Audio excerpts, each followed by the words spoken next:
ቤተሰብ ዛሬ ደግሞ ማሳያችሁ ይሄን የመሰለ ምግብ አሰራር ነው። እንግዲህ ሞዴሊስቶች የሚበሉት እኛ ቤት ይሄን ነው ማለት ነው። እንደምታዩት ቪዲዮ ላይክ፣ ሼር፣ ሰብስክራይብ እያደረጋችሁ ጀምሩት። እስከ መጨረሻው አብራችሁ ቆዩ። ይሄን መሰለ ምግብ በጣጥስና ደጃጅ ሶቶ ማለት ነው የሰራሁት እና ወዶችዬ የኔዎቹ ልጆቹ ሞዴሊስት ናቸው እና ሌላ ምግብ አይበሉም ማለት ነው። ለምሳሌ ሩዝ፣ ዳቦ፣ እሽ ምናምን ነገር አይቀምሱም።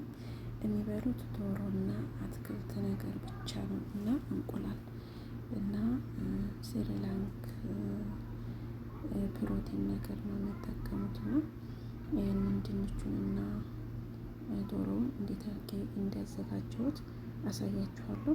ቪዲዮውን ላይክ፣ ሼር፣ ሰብስክራይብ በማድረግ እንዴት የለመደው ሞክሩት እላለሁ። ማለቴ ጀምሩት ቪዲዮውን ለማለት ሞክሩት አላልኩም።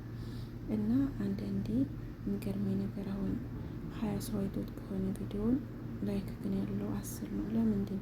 ቢያንስ ላይክ ስታረጉት የሚጠቅም ነገር የለውም፣ ግን ላይክ በተደረገ ቁጥር ቪዲዮ ብዙዎች ጋር ተደራሽነት ይኖረዋል ማለት ነው። ለዛ ነው እንጂ የሚጠቅም አይደለም። አይዟችሁ መጠቀም መስሏችሁ ከሆነ እና በጣም ይቅርታ ለአማርኛ ማለት ነው።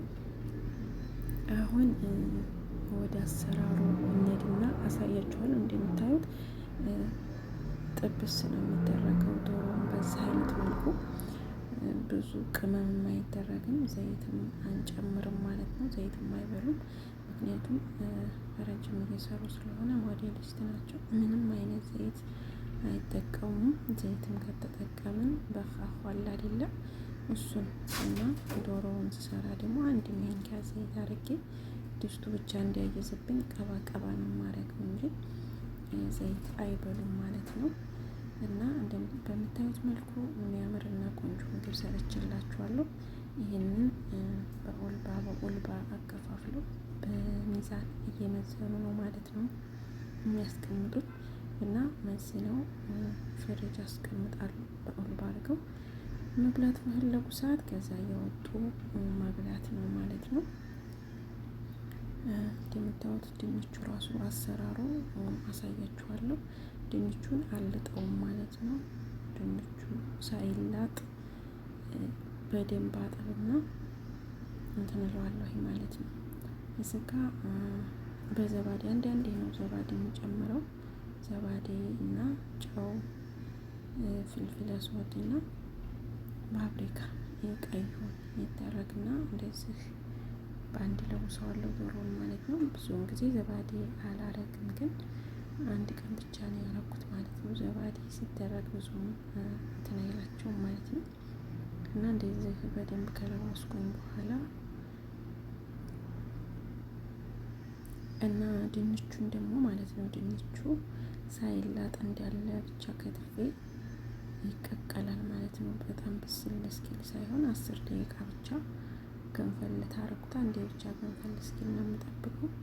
ገንፈል ካረቁት በኋላ አውጥቼ አጠንፍፌ ውሃውን እንደገና ቅመም አርጌ ቅመም ምናምን ጨምሬ እንደገና ሽቼ ነው ማለት ነው የሚጠበሰው። የሚጠበሰውም በዘይት አይደለም፣ አሳያችኋለሁ እንዴት እንደሚጠበስ ማለት ነው። እናንተ ብቻ እስከ መጨረሻው ተከታተሉኝ ቪዲዮውን። እንደዚህ ያደረጋችሁ መመገብ ትችላላችሁ። የሞዴሊስቶች ምግብ ነው እላችኋለሁ። እንደምታዩት ይሄን መስሏል። በሌላኛው ቀን ደግሞ ይሄንን እንትን አላረኩም፣ ዘባዴ አላረኩም። ቅመም ብቻ ፓፕሪካ እና ፍልፍል አስዋድ እና ቱም ቦድራ ወይም የተፈጨ ነጭ ሽንኩርት ደረቁ ማለት ነው። እሱን ነው የምጠቀመው እና ጨው ብቻ ነው የምጠቀመው፣ ሌላ ነገር አልጠቀምም። እንደምታዩት የዛሬው ትንሽ በዛ ያለ ነው። አንድ መስሪያ የማይበቃኝ ማለት ነው፣ አንድ ጣዋ። ስለዚህ ሁለትም ማድረግ ሊኖርብኝ ነው ማለት ነው። እንደምታዩት በጣም ብዙ ነው፣ በጣም ያምራል ሽታው ራሱ። ያው ቅመም ስላለኩበት እዚጋ እንደምታዩት ቅብት ነው ማድረገው። ዘይት አንጨምርም ብያችኋለሁ። ቅብት ብቻ ነው ድስቱን ማድረገው ማለት ነው። ለካሜራው ጥራት በጣም ይቅርታ። ከዛን ቅብት አድርጌ እንደዚህ ወደ ድስቴ አረጋለሁ ማለት ነው። ዶሮውን ሁልጊዜ አይገላበጥም። 10 ደቂቃ ያክል እሳቱን እስከ መጨረሻው ለቅቄ ለ10 ደቂቃ ያክል ከስር እንዲጠበስ ታደረጉት በኋላ ከ10 ደቂቃ በኋላ እገለብጠዋለሁ ማለት ነው። ሲገለበጥ ልክ ከስር ያለው እንትን ያለ የተጠበሰ ይሆናል ማለት ነው። እንደምታዩት ምንም ውሃ አልጨመርኩም፣ ግን እሱ ራሱ ውሃ ያወጣል። ደግሞ እዚህ ላይ የዘባዴ ጨምሬበት ነበርና ዘባዴውም ውሃ ነገር ይሆናል መሰለኝ። ውሃ ሆኗል፣ በደንብ አልተጠበሰልኝም። ሌላኛውን አሳያችኋለሁ። በደንብ ጠብሰዋለሁ ማለት ነው።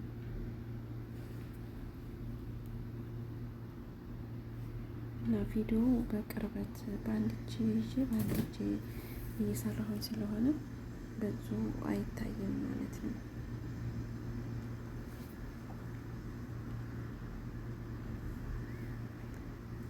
በቅርበት ስለሚቀረጽ ቪዲዮ ብዙ አይልም። አንድ ቦታ ለዚህም ይቅርታ ጠይቃለሁ። ምንም ማድረግ አልችልም። ያው ስላልተመቻቸልኝ ነው።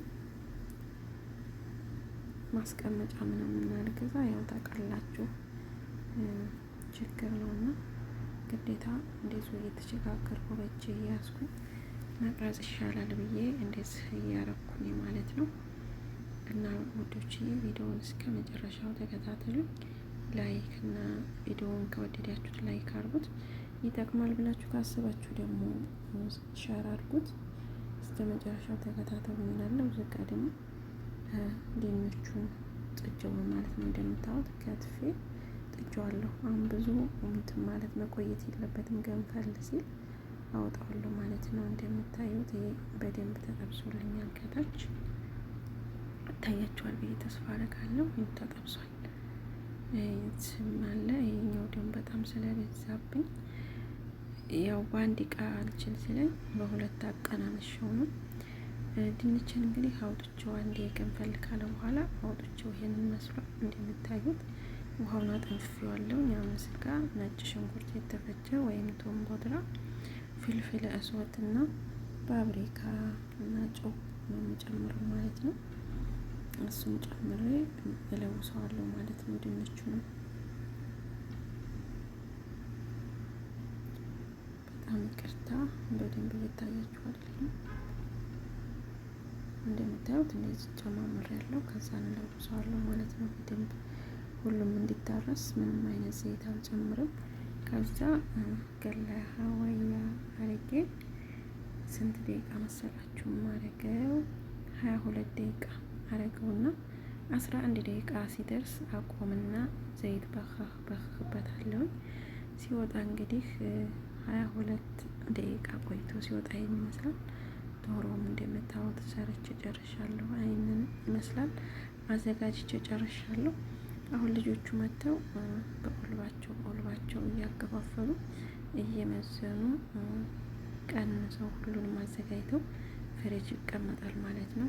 ከዛን በማንኛውም ሰዓት በፈለጉ ሰዓት እኔ ካለሁ አሞቂ ይላሉ፣ ከሌለው ደግሞ ራሳቸው አሙቀው ይበላሉ ማለት ነው። እንደምታዩት በጣም ነው የሚያምረው። ቪዲዮውን ስለተከታተላችሁ አመሰግናለሁ። ወዶች አመሰግናለሁ። ክበሩልኝ። መልካም ቀን ለሁላችሁም። ባይ ባይ።